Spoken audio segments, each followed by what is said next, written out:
Perfect. Perfect. Perfect.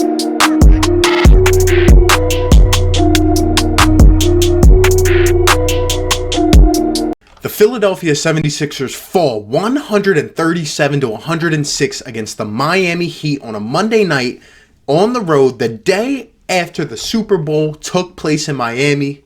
Philadelphia 76ers fall to 31-20, still at 6 in the Eastern Conference. They fall to 9-18 on the road with another road loss. And let me tell you, ladies and gentlemen, shocked, disgusted, just disappointed. Those are some of the words to describe what I'm feeling right now. And that is an understatement by a stretch. I cannot believe what I just witnessed tonight. Coming off a terrible loss against a big team. We know the Sixers get up for big teams. They come off a bad loss against the Boston Celtics. They have a chance to redeem themselves. They have a chance to make a statement on the road. And they come out 3 times as worse tonight. We're going to break it all down, but right now I really am at a loss of words in some sorts because I cannot describe what I just saw. Pathetic. No energy. First off, Jimmy Butler on the Miami Heat. Let's give him credit. Jimmy Butler is a star in this league. I've been saying it for years. This guy can lead a team to a championship. He has a bunch of young guys, a bunch of unproven rookies, and, guys that really want to make a name for themselves in this league. Jimmy Butler is doing his thing down there. We didn't think he'd be able to do it. We kept calling the Miami Heat an 8 seed coming into this season. Jimmy Butler is doing his thing. We got to give him props. We got to give him credit. However, what I saw from the Sixers tonight, this is a Sixers team that blew out Miami the first time at home. This is a Sixers team that should have beat them on the road last time, that had a very good chance of winning that game, that went into overtime when we lost. And tonight, just to come out like this, I don't know if it's a bad stretch. I don't know if these guys have given up. I don't know. The Sixers are so inconsistent. We see this team one game step it the hell up against a Lakers team, and then ever since then, they can't even get a hold of themselves. This is bad. This was the worst loss of the season to me, and it's not even close. 137 to Miami?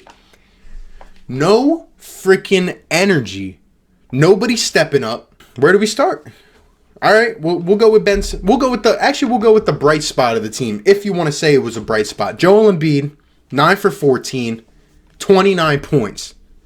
A quiet 29, a guy that started out the game with 11 in the first quarter. No, 11 in the first 4 minutes of the game, 14 at halftime, and then finishes with 29?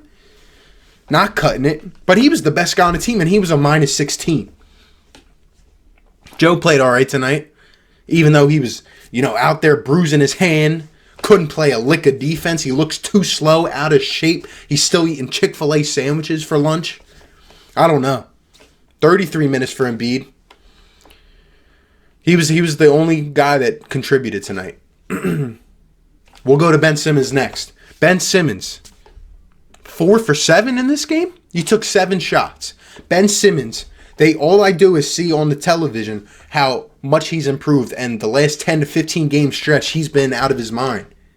He's been putting up over 20 a game. He's been aggressive. He's been doing his thing. But since Joel Embiid came back, he's back to good old Simmons. Scared to drive it in. When he has Jimmy Butler, a challenge, when he has an elite defender on him, he folds under pressure. Ben Simmons, only 16 points in this game, 8 rebounds and 7 assists. It looks like a good stat line, but it really wasn't. He shot the ball 7 times. That's not cutting it. And for a guy that stepped it up on defense this season, Ben Simmons had one of his worst defensive performances of the season tonight. Now, don't get me wrong, Jimmy Butler is not an easy task by any means. But you have to step it the hell up. Jimmy ignited the fire in those guys, and yes, Jimmy, he was having one of those nights where he couldn't miss. And it wasn't all Simmons' fault. He's getting screened left and right. But, of course, Brett doesn't implement anything to, help with that. He doesn't have any assistance for anything. It's just everyone's on a lone island, and they have to do their own thing. And Ben Simmons, when he was on an island tonight, Jimmy just completely cooked him. Jimmy had a hell of a night. We'll get to him. I mean, pathetic performance. I mean, you can't have it from your top one of your top guys like that. Tobias Harris, 3 for 12. 3 for 12. You're getting paid all this money. We gave you this money and we let Jimmy go. Jimmy walked away from us. I don't know what happened. We haven't found out whether it was something with the coaching and the scheme or whether Jimmy just wanted his own team. I don't blame him at this point. What is this? 3 for 12? Tobias Harris? 180 mil. And you have 6 points to show for it. Great. Who's next? Al Horford. A minus 24. Oh, and I don't know if I mentioned this, but Ben Simmons, a minus 31. A minus 31. Imagine that. Imagine. Al Horford, minus 24. Still not being utilized. I forget he's even on the court sometimes. Why did we even pay him? Why? Why did we even get him? We could have went out and got 2 shooters. Oh my gosh.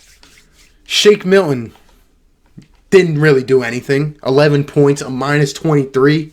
It's sad when your second best player on the court is Mike Scott, the guy that catches and shoots. He's on 1 every 8 nights. Mike Scott was your second best player tonight. 17 points, a minus 25 to show for it. No one did anything good tonight. James Ennis plays 17 minutes tonight. Matisse Thybulle plays 15. I've been complaining for games now. James Ennis has been playing 4 minutes a game. What the hell happened to him? Matisse Thybulle doesn't even get his normal minutes tonight. What are you doing, Brett? Matisse got 1 shot tonight, a 3-pointer, and he made it. You don't dial up more plays for that guy?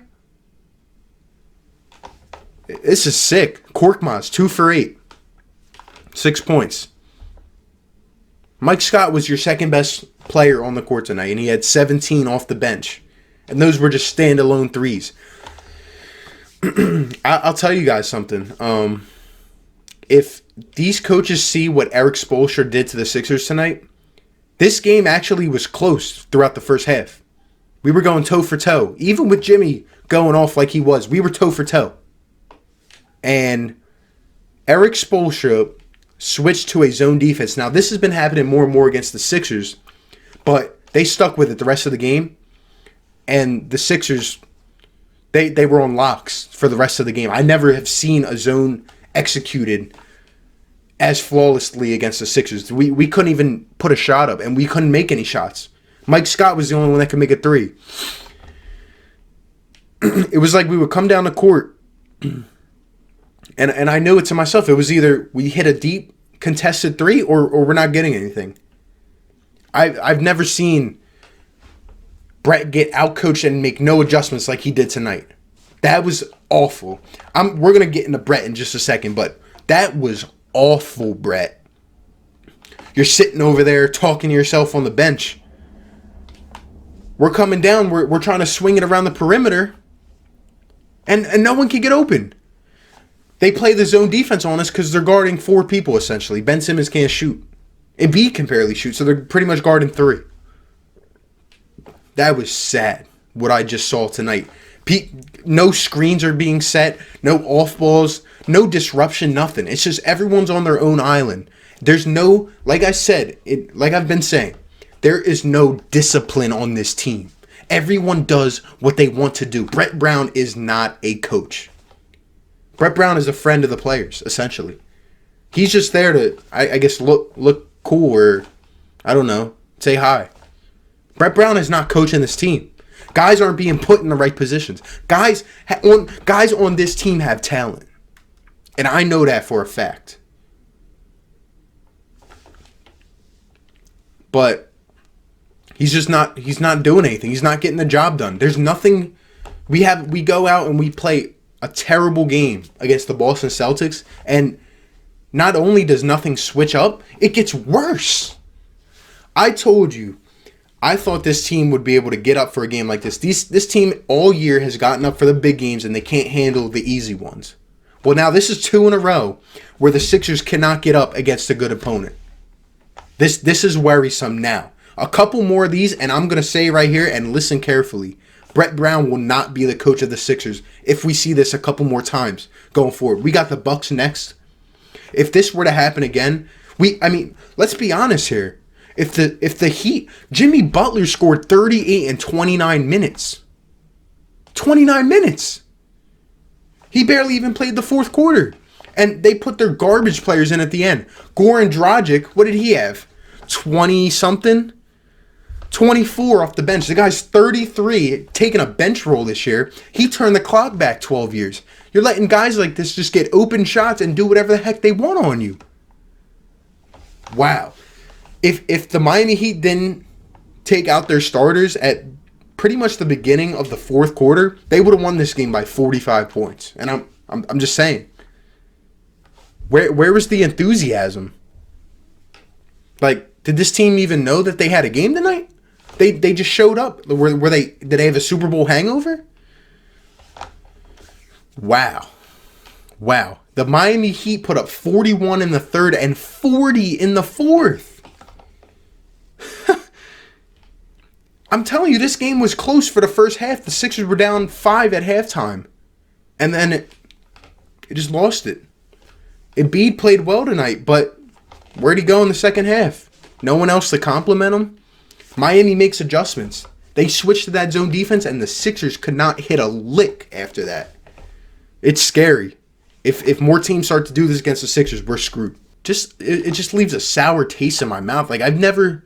Like, this, to just know how much talent this team has, how much they can play, and to continually put up performances like this is not good, ladies and gentlemen. I'm telling you. This team is supposed to be an all-time defensive team, 137 points. We knew they couldn't shoot that well, but no one's stepping up. It's so inconsistent. Before, I was saying how Brett could get us up against the big teams, and now we can't even get up against them. I don't know what to do. I don't know what to say. This team is not in good shape. We could end up losing 35 games this year. Now, let's not act like the Miami Heat are not a good team. They are a very good team. They are playing inspired, motivated basketball. But they completely wiped the floor with the Sixers tonight. And I'm just gonna say my opinion. It's mostly with the coaching. Brett Brown is not getting the job done. No adjustments being made. He looks lost at multiple times in the game. Most of the game. Guys aren't being put in the right positions to win. Let's talk about this. Until like the last couple garbage minutes of the game, like when the actual starters were in and this game was actually rolling, Miami had 1 turnover throughout this game. 1. The Sixers had 12. That's less than our average. 1 turnover for Miami? I've never seen a game with 1 turnover for a team. 1. You know what that means? No intensity. Guys aren't even trying on defense. And that's true. Jimmy Butler, the rest of these boys, let's give them all credit. Let's give them all credit. They play well. They made our guys who have been in the league more, have more experience, more veteran-like compared to them. They made them look like complete crap. I've never seen anything like it. Bam Adebayo, completely just aggressive. Joe couldn't stop him. 18, 8, and 11, plus 29. Jimmy was only a plus 13. He went for 38, 7 rebounds, 2 assists, 3 steals. He was picking everything. Lazy passes from the Sixers. Freaking Robinson. Duncan Robinson, I'm sorry. What is he, second year? Undrafted from Michigan. 19 points, a plus 24. Guy couldn't hit a lick in the first half. He's hitting everything in the second half. Look at their bench. 3 guys on the bench, a plus 20 or more for the Heat. Olynyk, a plus 23. Derrick Jones Jr., a plus 25. Dragic, a plus 26. 24 for Goran Dragic. Sixers shot 34% from 3, not going to cut it. 43% from the field, not going to cut it. Nothing. No pressure. No adjustments. Jimmy's out there having a field day. You got like half the stands filled in Miami. They're doing whatever the hell they want, having fun. Most of them are still at the damn Super Bowl. We fall to the Celtics, get embarrassed, and now we just get completely rolled over by Miami. It's not good. Why don't they ask Brett Brown, a guy like Jimmy Butler who you should know in and out from last season, and you let him do whatever you want. No adjustments. When Miami switches to the zone, when any team from now on switches to the zone, what do? Do we not play Ben Simmons? Do we not play Joe? What do we do? Let me know. I don't know what else to say. We got completely outworked, out-hustled, just more heart for Miami. Sixers didn't even look like they cared in the second half. They really didn't. They didn't come to play. It's now an organizational issue. Brett Brown is on a thin limb going forward. He is on the hot seat, let me tell you. Philly fans don't take this light. He will be questioned, and he better have some answers, because if this happens, like I said, we got the Bucks up next. Ideally, I would think the Sixers would get up for a big game, but looking at these last two, I don't know. I don't know what to say. It's a disgrace. If the Sixers come out flat like this against Milwaukee, they will beat us by 45 to 50 points. No one taking any accountability, no leadership on this team. It's one guy one night, another guy the other. They're all on or they're all off. And no one has any answers. Coaches don't put them in the right positions. No adjustments. And just no team here. It's sad. I'm disgusted with what I saw tonight. 137 points. Letting Jimmy Butler cook us, man. I don't got nothing else to say. Let me know down below your thoughts on the game, what we need to do, all that good stuff. Got the Bucks next. We'll see what happens. It might be time for a change, boys and girls. It might be time for a change. I don't know if it can work together. We'll see, man. Appreciate y'all. Leave a like on the video, sub to the channel, and I'll catch you on the next one, man. Peace. Perfect.